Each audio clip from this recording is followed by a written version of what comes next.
जिन औरतों का ध्यान मायके में होता है ना, उनके घर को बर्बाद होने से कोई नहीं बचा सकता है। स्टोरी बहुत ही हार्ट टचिंग है, प्लीज पूरा सुनिएगा। अगर पसंद आए तो शेयर जरूर कर देना। एक पति था जो बहुत ही सीधा साधा था।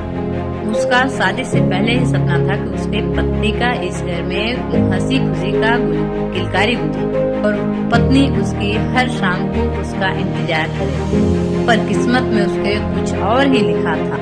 शादी का साल भर हो गया था, पर पत्नी का दिल अभी भी उसके मायके में था। जब पति कहता कि कुछ ध्यान अपने घर में भी दे लो और इस घर को भी तुम अपना ही घर समझो, पर पत्नी कह देती थी कि मेरी माँ अकेली है, मैं अपने माँ को नहीं छोड़ सकती हूँ। पति इस बात को सुनकर दिल से टूट जाता और अकेला घर में देर रात तक सो नहीं पाता।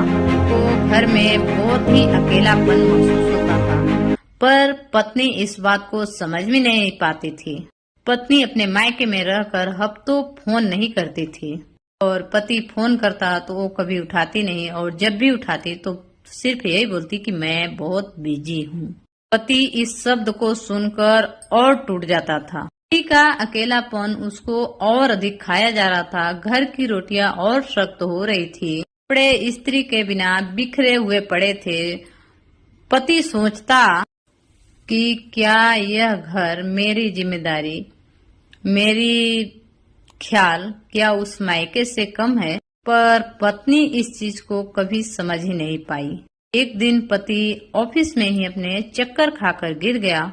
उसको हॉस्पिटल में पहुंचाया गया और हॉस्पिटल में जब उसे होश आया तो हॉस्पिटल में डॉक्टर ने पूछा कि घर में इसे संभालने वाला कोई है? तो पति ने बोला ना। में सर हिलाया और उसके आंखों से आंसू निकल गए। तो डॉक्टर ने उसके आंखों से पढ़ लिया कि इसका कोई नहीं है और यह अकेला है अपने घर में। जब वह घर आया तो अपने पत्नी को फोन किया तो उसके पत्नी को कोई प्रभाव नहीं पड़ा और उसने एक आखिरी खत अपने पत्नी के लिए लिखा और उसमें लिखा कि तुम जहाँ पर भी हो वहीं पर खुश रहो, अब मैं अकेला जीना सीख लिया। और वह शाम को छत पर जाकर खुले आसमान को देख रहा था। उसके आंखों में आंसू बह रहे थे और वह सोच रहा था कि कहाँ पर मेरे प्यार में कमी रह गई, जो कि मुझे प्यार के बदले प्यार नहीं मिला।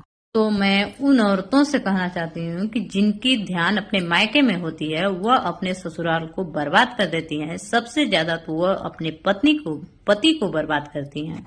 इसलिए शादी के बाद अपना ध्यान और अपना मन ससुराल में लगाना चाहिए।